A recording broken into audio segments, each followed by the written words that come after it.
Hello everyone, today is 27th of November.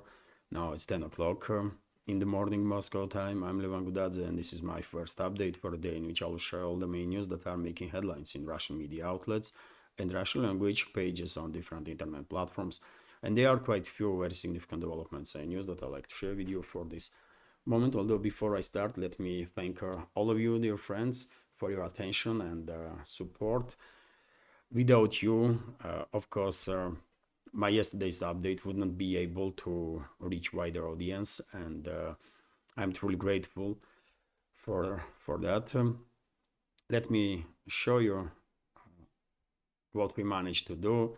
This is yesterday's update, and as you can see, dear friends, for now it has 19,255 views, 1,600 likes, so thanks to your comments and your likes, your attention yesterday, somehow we managed to overcome artificial obstacles that YouTube's algorithm is creating for my channel, which is in shadow ban, and we managed to reach wider audience, and therefore our community become bigger. We have about 300 new members now, and of course I welcome all the new members to our tiny but very friendly community. So thank you all. Thank you all, dear friends. You made my day yesterday. I was so happy when I was seeing that, well, finally we managed to deal with the algorithm. And if you can, dear friends, please click that like button and leave some commentary while watching or listening to this update. Also, maybe we will manage to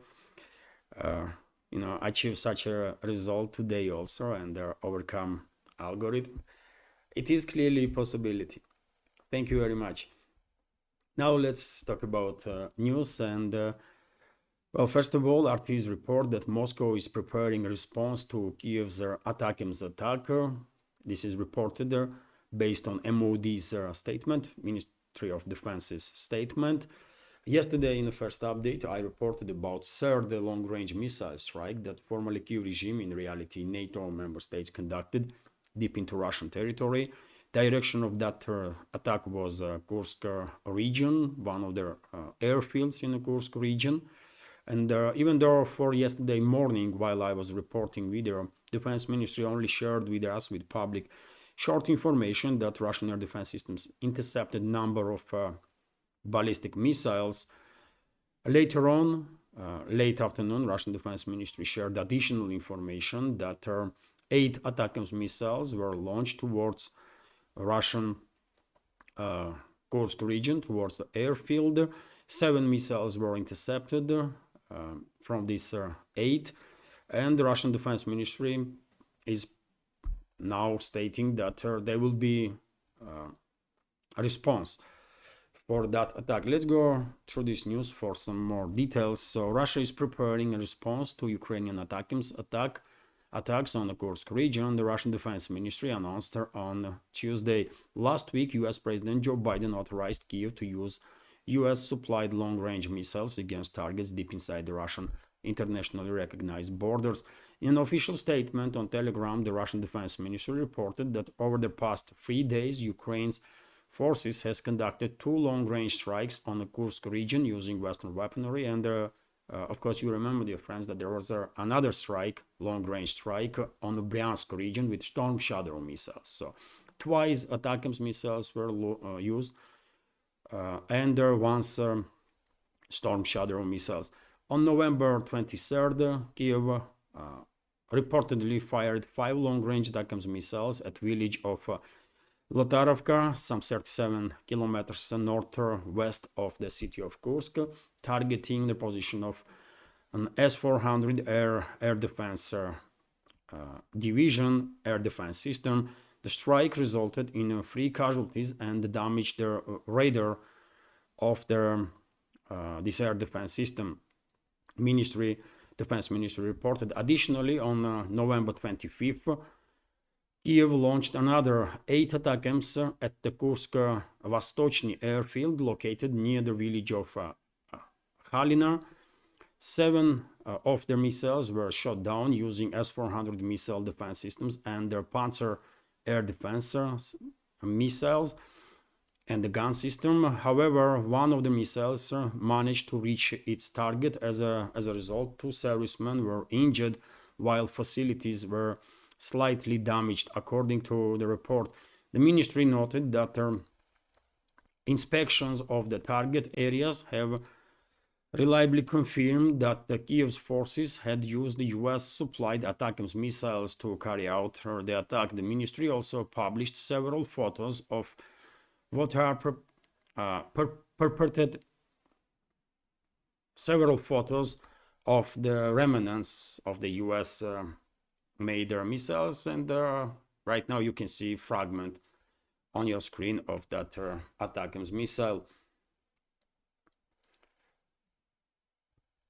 So yes, Russian Defense Ministry is preparing response now, and my guess is that, or my prediction is that this time Russian response will be much more strong than the previous one, when Oreshnik missile struck Yuzhmash military-industrial facility in Kiev-controlled Dnipropetrovsk city, or Dnipro, as Kiev regime calls that city. And I think this time response will be much stronger, and maybe not just on Kiev-controlled territory, because of course Moscow is monitoring situation and understands very well that if Western ruling class is not deterred now, they will go ahead with their plans to further escalate with Russia. And I believe, and I spoke about this many times before, that next phase of escalation after this long-range missile strikes might be transformation of a current terrorist regime in Kiev into a nuclear-armed terrorist regime. And to avoid such a devastating scale level of escalation, devastating or dangerous for entire humanity, of course Moscow don't really have options but to do whatever is necessary to deter Western ruling class now. And Moscow is clearly paying attention to these risks, because earlier number of Russian high-ranking officials stated that whole this idea of Kiev regime becoming nuclear is extremely dangerous, and now press spokesman of the Russian president Dmitry Peskov is also commenting on this matter. I translated his statement, so I give you quotes from it. So the idea of transferring nuclear weapons to Kiev is irresponsible and is proposed by people who have a poor understanding of reality. This was stated by the press secretary of the Russian president Dmitry Peskov, and then quote, "This is an absolutely irresponsible argument by people who probably have a poor understanding and imagination of reality, and who do not feel a shred of responsibility when making such statements." Nothing extraordinary in Peskov's words here, but what is important and why I'm sharing this news is to highlight that it's not just a press spokesman of the Russian president that pays attention to this new narrative that was created by Western ruling class and actively developing right now. But I'm sharing this news to highlight that if Peskov is paying attention to it, that means Russian president is paying attention to it. And if Russian president pays attention to it, obviously Russian Defense Ministry and security services also paying attention to this development. And obviously Moscow don't really have a option, as it seems to me, that but to deter Western ruling class now before this next phase of escalation happens. And that's why I think Moscow will retaliate, and retaliate this time with a stronger force than previous retaliatory step with that Oreshnik missile strike. Where, when, and what kind of response that will be, of course, I cannot know. But I guess my reading of the big picture was correct when I was basically probably one of the first, if not the first, was highlighting beginning of the creation of this new narrative by Western ruling class of transformation Kiev regime into a nuclear one. And I was saying for quite a while now that that's what Western ruling class wants to do for the next phase of escalation if they are not stopped. And Moscow most likely will do whatever it takes, whatever is necessary to bring Western ruling elites to their senses before we see nuclear escalation, transformation of the Kiev regime into a nuclear regime, and then subsequent nuclear escalation. Very important topic, by the way, obviously very dangerous topic for everybody on this planet. So we cannot allow Western ruling class to go ahead with their such plans. It's just, we just cannot risk it, right? TASS news agency is also reporting that head of Russian Foreign Intelligence Service, Sergei Narishkin, yesterday commented basically on topics of potential proposals from the Western side about ending their hostilities or ending this proxy war that West is waging against Russia. And Narishkin once again reiterated and highlighted basically Moscow's long-standing position that Russia is interested only in a complete ending of their hostilities, and half measures are unacceptable, including freezing of this conflict on the current line of contact.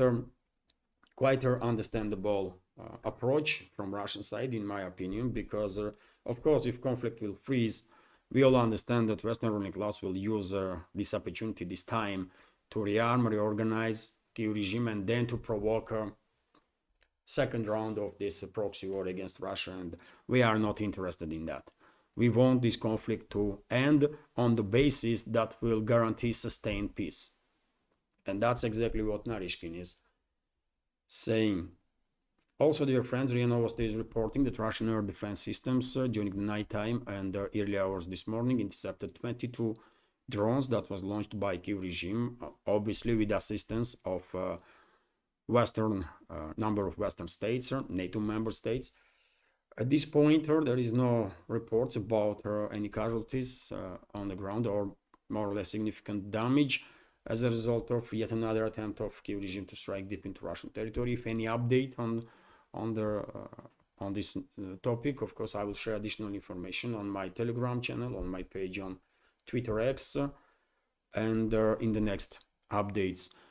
And when it comes to Kiev regime's terrorist activity, and of course I consider these long-range attacks on Russian territory as terrorist attacks, we have this news here from RT that Ukraine strikes Russian civilians in a bus. So Ukrainian artillery attack on a passenger bus in Russia's Kherson region. And as a result of this attack, 4 people were dead and 17 injured, according to local authorities. The attack happened at the bus stop in Novaya Kakhovka, a town on the southern bank of the Dnieper River, on Tuesday afternoon. Their northern bank is controlled by Ukrainian forces, which first launched a mortar strike, then targeted first responders with drones, according to the regional governor Vladimir Saldo. So that's what Kiev regime is, by the way. Terrorists. I'm not exaggerating even for a bit. They are terrorists, mass murderers, terrorists, Nazis, fascists, worst representatives of their humanity. They knew they were targeting civilians, and they knew they were targeting emergency services, medics and emergency services staff, while repeating strikes, and they didn't stop. That's what Kiev regime is, by the way. And unfortunately, Western states, majority of their countries in collective West, are in support of those terrorists. And the leaders of those Western states love to talk about peace, isn't it? Love to talk about peace and human values,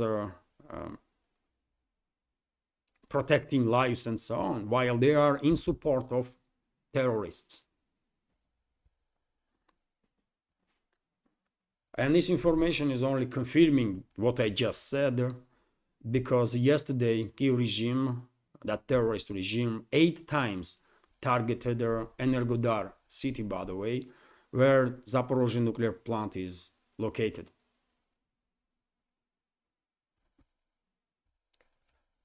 So do I have to add anything? They targeted Energodar 8 times, and their Zaporozhye nuclear power plant is located in Energodar. That's what they are, by the way. That's what Western ruling elites are, mass murderers and terrorists, and that's what Kiev regime is. Nazis, mass murderers and terrorists. That's their face.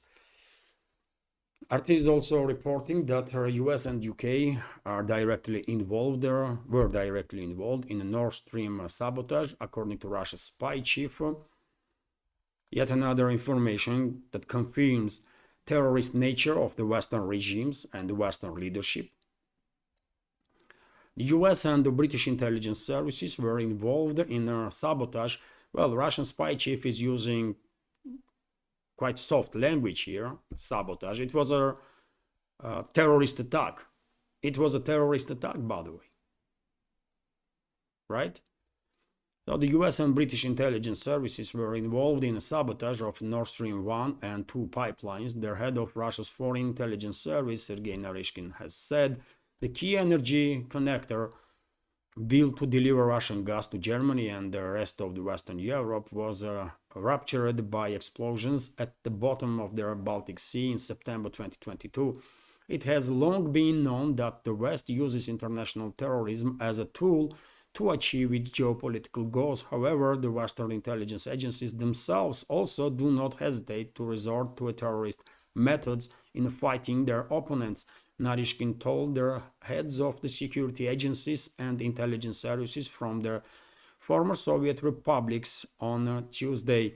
According to the Russian spy chief, the sabotage of the Nord Stream pipelines was one example of such methods. The SVR possesses information about the direct involvement of professional saboteurs from the Anglo-American special services in this terrorist attack.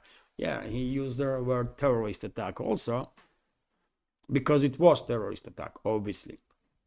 Narishkin noted that the Nord Stream was a joint project between companies from Russia and other European countries intended to provide for an uninterrupted supply of affordable Russian gas to Europe, meaning that Russia built it together with constructively minded Europeans, and the Anglo-Americans blew it up, he said.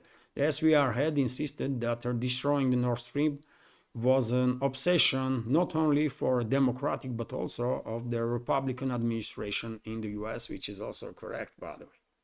If you remember, Trump was obsessed with Nord Stream pipelines, and he is still until now is bragging about stopping building of that pipeline, which is correct. I mean, he actually imposed sanctions, and construction work was stopped for a while, but then Russia managed to finish it anyways. And then Biden's administration came in and they conducted this terrorist attack, right? We all remember a report from Seymour Hersh, award-winning US journalist, who published an article on his Substack, I believe, when he directly said that, according to his sources, this terrorist attack was approved by Biden personally. Let's continue with, and dear friends, I mean, if you wanted any additional confirmations that current regimes in the West are directly involved in international terrorism, then, well, you have another confirmation that that's exactly their case, unfortunately. Let's continue, and Lentoru is reporting that a group of military personnel that was fighting alongside Kiev regime was exterminated in the Kursk region of the Russian Federation, and those militaries, that group, was in a NATO uniform. Ahmad Special Forces, was tracking movement of that group. Then attack was conducted and their group was neutralized. And in a close inspection, they find out that while ordinary formations of the Kiev regime are dressed in Ukrainian uniform, this particular unit was dressed in a NATO uniform. Maybe there were instructors, NATO instructors, that was sent to Kursk region of the Russian Federation, in the Kursk salient, which is temporarily occupied by Kiev regime's formations and NATO mercenaries.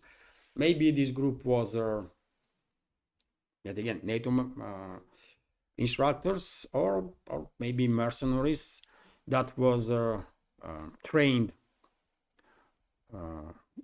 somewhere, in Europe, and maybe they were members of their Western private military company, and that's why they were wearing a NATO uniform. It is at this point obviously difficult to tell which one is, but I would not be surprised at all if we will find out that this destroyed group actually were NATO instructors.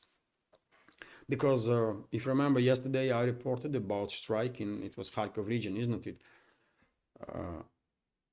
Kharkov or Sumy region, where military facility was targeted, where NATO instructors were conducting training for Kiev regime's troops. And also this morning I saw reports on some media outlets about yet another strike on one of the southern regions.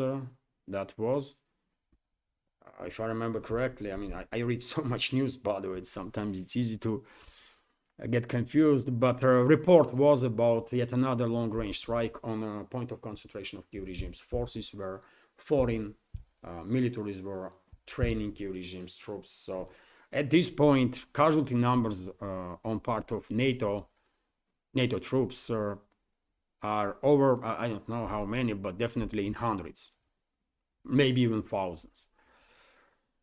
And I guess during the day, we will find out some more about this neutralized group that was wearing NATO uniform. Vzгляд newspaper is also reporting that meanwhile, by the way, even though Russian armed forces crushing Kiev regime's formations all along the front line in zone of special military operation, and also in Kursk salient area where Russia is conducting counter-terrorist operation, head of Ukraine's general staff or Kiev regime's general staff, I don't even want to use the Ukraine word while talking about these criminals, Zelensky, Syrsky, and the rest of them. It's a regime, right? So head of Kiev regime's general staff, Alexander Syrsky, while talking to some media, stated that he's preparing yet another counteroffensive. And well, I'm just sharing with you this news to highlight how delusional and out of touch with reality these so-called leaders of the Kiev regime really are. What counteroffensive, you moron! You are sacrificing so many forcefully mobilized people for no reason, just for to please your Western masters. Despicable individuals they are, by the way. All of them that represent Kiev regime right now. So they are dreaming about counteroffensive while defense lines of Kiev regime are collapsing on daily basis all along the front line. South Donetsk sector, Pokrovsk sector, Toretsk, Chisov Yar, in Seversk direction. Very soon we're gonna see significant progress of the Russian armed forces. In Kupiansk direction, Russian troops are improving their positions on daily basis. And when it comes to Kursk salient area, you all know that Russian side already liberated more than about 60% of the area on the on borderline part of Kursk region that was initially occupied by this invading force of Kiev regime and NATO mercenaries. So Russian troops are crushing their enemies in Kursk salient also. And while this is happening, these idiots in Kiev regime are dreaming about some offensives and counteroffensives. I mean, delusional creatures, man. Let's continue. TASS news agency is reporting that Russian armed forces liberated Kopanki settlement in the Kharkov region, okay? And I believe, by the way, many other settlements were also liberated, although you know Russian Defense Ministry, I mean, press service of Russian Defense Ministry is extremely conservative as leadership of Russian armed forces in general, and quite often they are reporting about progress of the Russian armed forces with quite significant delay after several days, sometimes even after several weeks. And to confirm that, by the way, to demonstrate that, let's take a look at the map. For example, we have reports that Russian armed forces established control over the Zarya settlement, for example, which is Pokrovsk sector of the front line, and the Russian Defense Ministry will report about this probably, I don't know, in a couple of days time, maybe even after, maybe even next week. I don't know why this is happening, why they are taking so long to report about some positive developments, but that's what they do. Maybe they want just to make sure that the settlement is 110% is under Russian control, clearing operation is conducted, and the Russian units moved forward even, and when area is completely secure, maybe only then Russian Defense Ministry is reporting on the progress. I don't know. But anyways, we have this report that Russian armed forces liberated Kopani settlement in the Kharkov region. Let me show you this settlement, by the way. That's Kopanki. This area, by the way. This is southern flank of Kupiansk sector, of course. Some more news, and the next is this report on from Kommersant newspaper that outgoing head of State Department in US, Antony Blinken, stated that before Biden will leave office, Washington will provide the Kiev regime with everything necessary for 2025 to continue this proxy war on behalf of Western ruling class for entire year. I mean, what you gonna say, dear friends? None of us are surprised. I can just say that it is unfortunate. It is unfortunate that because of these criminals that are in charge of collective West, hundreds and thousands of people are dying.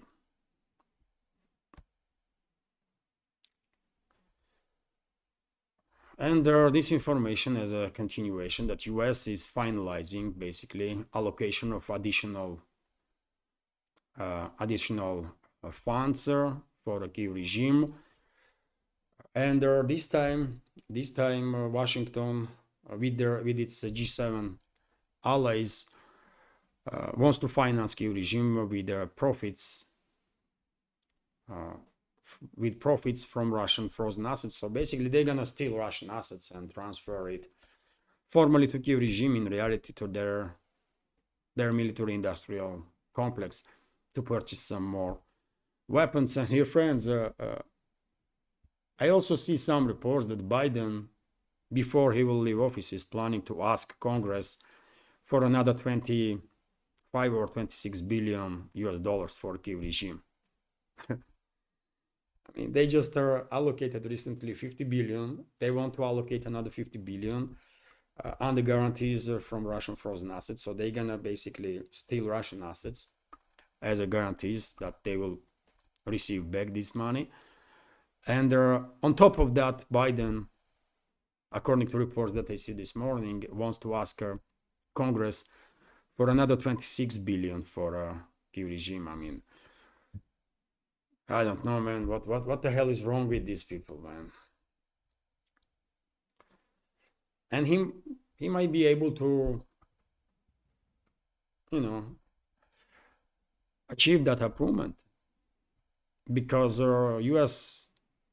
Congress and Senate is run by basically U.S. military industrial complex, and we all understand that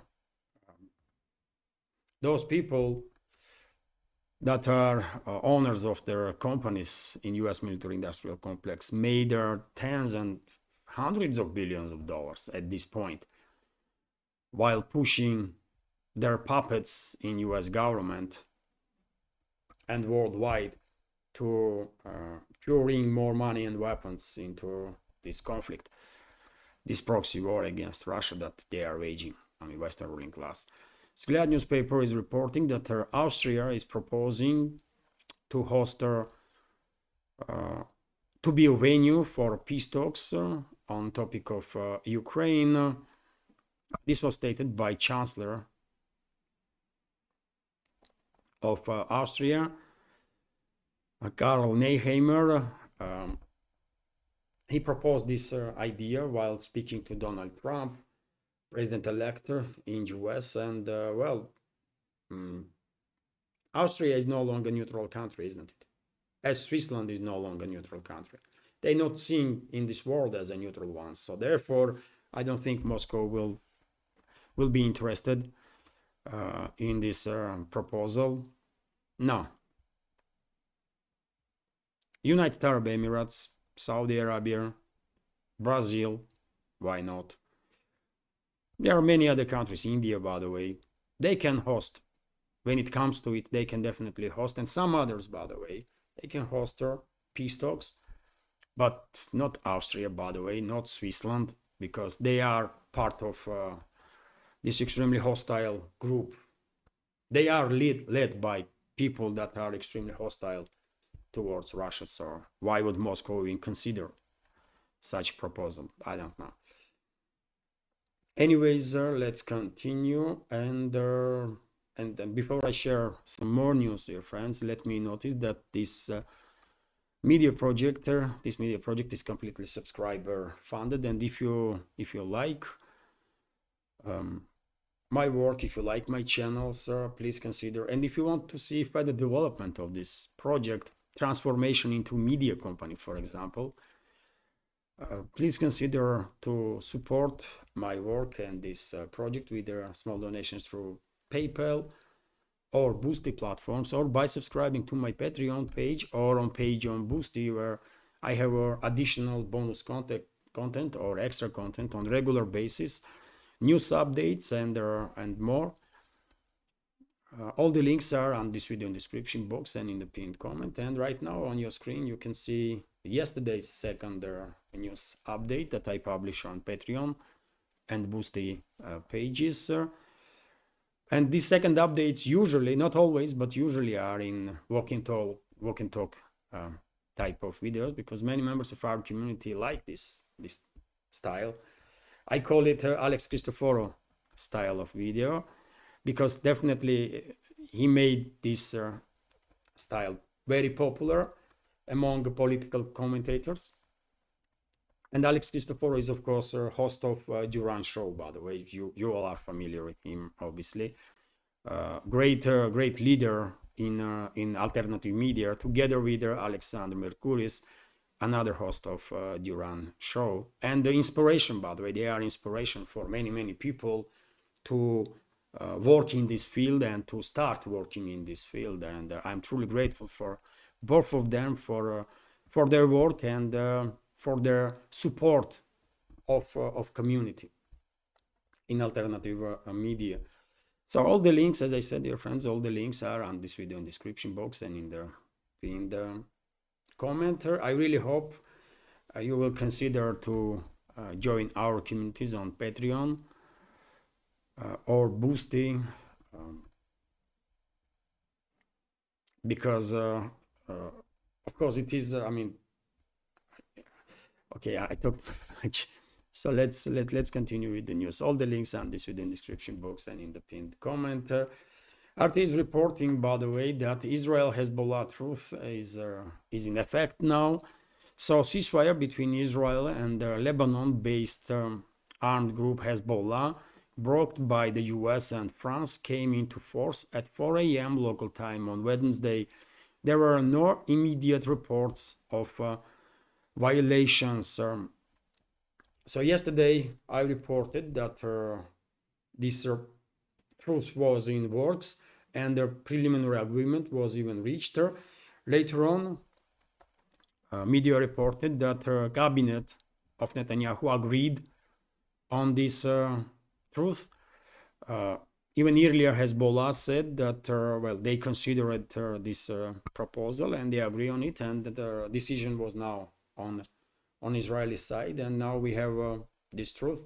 Let's hope there will be no more escalation between the sides.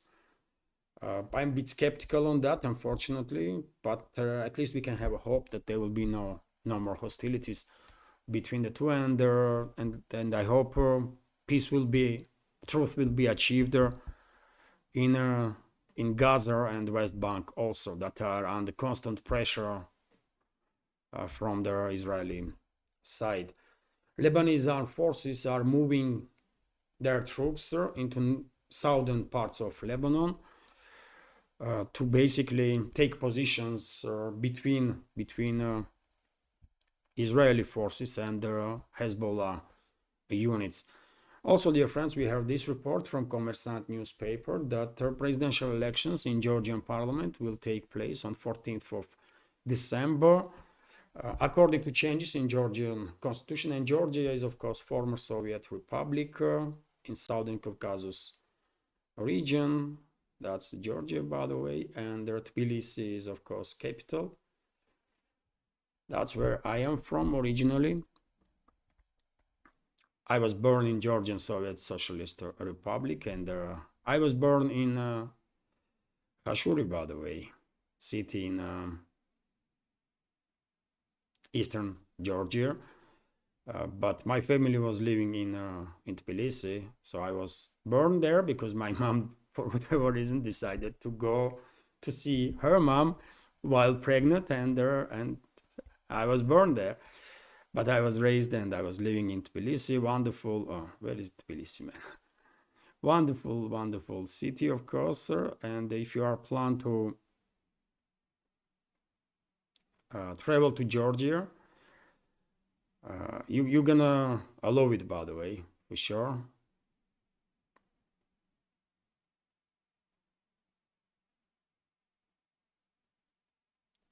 That's Tbilisi, by the way. I can even show you. Oh, I mean, okay. Technically speaking, I can even show you my home there, home that I grew up. It's not mine, but anyways, sorry for this philosophical diversion.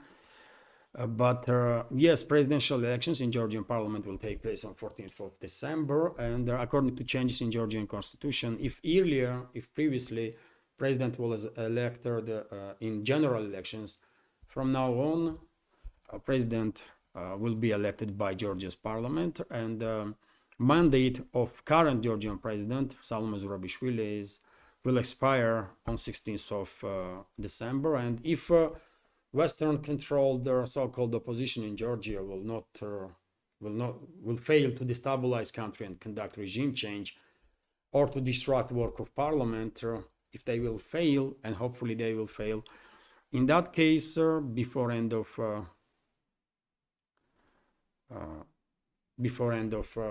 this year, Georgia will have a new president. Inauguration should take place on 29th of December. Inauguration of new president. Let's continue with some more news. RT is reporting that Indian defense chief to commission Russian builder frigate next month. So Indian defense minister Rajnath Singh will visit Russia next month to commission stealth frigate at the shipyard in Kaliningrad. Media in both nations reported on Tuesday, citing government sources. The 3-day visit will start on 8th of December and will include talks with Singh's Russian counterpart Andrei Belousov. TASS news agency reported the Indian official will then travel to Yantar shipyard located in the Russia's Baltic exclave, Kaliningrad region, where the INS Tushil has been built, that Indian frigate. So great news for India, for Russia. Of course, both countries are strategical partners, and if you ask me, I believe, by the way, that for Russia, relationships with India is a priority, and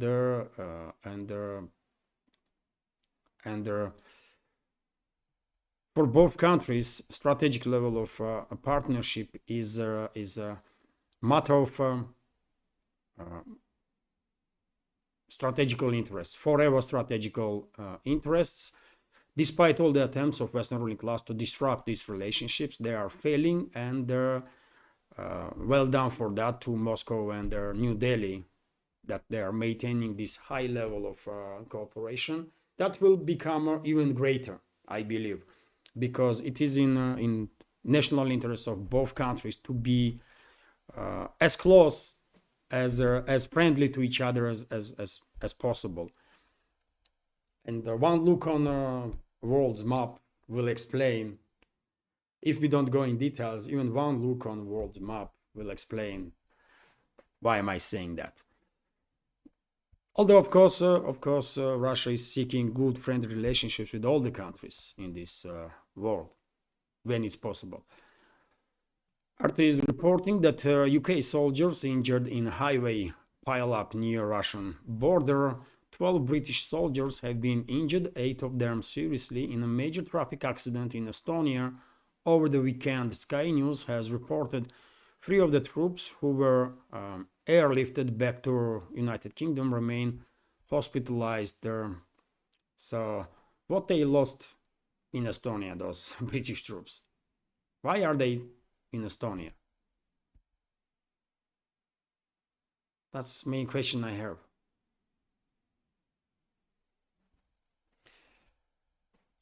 But anyways, RIA Novosti is also reporting that British diplomat, so-called diplomat, lost his accreditation and will be forced to flee Russia in 2 weeks' time. He is accused of basically intelligence work on Russian territory. Yesterday, British ambassador was also summoned by Russian Foreign Ministry, and I guess topic of this British diplomat that lost his accreditation was discussed, and note of protest was issued by Foreign Ministry, and simultaneously, I guess, Russian side issued possibly some strong warning for UK's leadership that if Storm Shadow attacks will continue, then something might happen. And this is not all when it comes to Russia-UK relationships. Russian Federation imposed sanctions on 30 citizens of United Kingdom, among them head of British Home Office, Justice Ministry, Healthcare Ministry, and their Minister of Finances. This is a retaliatory step from Russian side. This was not started by Russia, but Moscow is always reacting on aggressive steps from opposite side, and this is retaliatory action, by the way. RT is reporting that Polish farmers threaten to block all border crossings with Ukraine. So Polish farmers have warned that they will resume their blockade of a Ukrainian border next month unless the government in Warsaw reconsiders its stance towards their influx of cheap produce from Ukraine, as well as their EU's green policies. I don't know what Warsaw can do about it, but if Polish leadership will fail to meet demands of Polish farmers, then I guess we're gonna see hysteria of the Kiev regime once again, because Polish farmers are not joking, by the way. They are not playing around. They already demonstrated that many times. So we will see. And finally, I'll give you this news for this update that according to Interfax, OPEC plus countries, and this news originally was reported by Bloomberg, by the way. So OPEC plus countries are considering to postpone increase of their oil production because to stabilize prices on the market.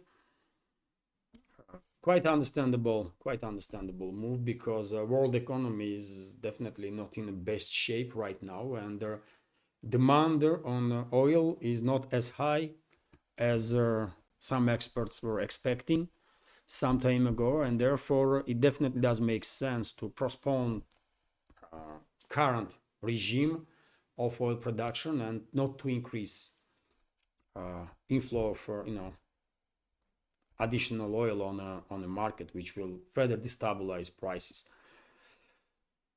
So I guess in a relatively short time we're not gonna see some significant changes on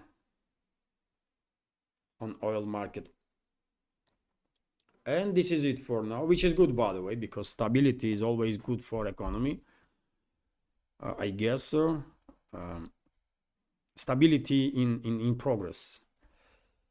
And this is it for now. A relatively long update, but hopefully you will find it informative, interesting, and useful, entertaining.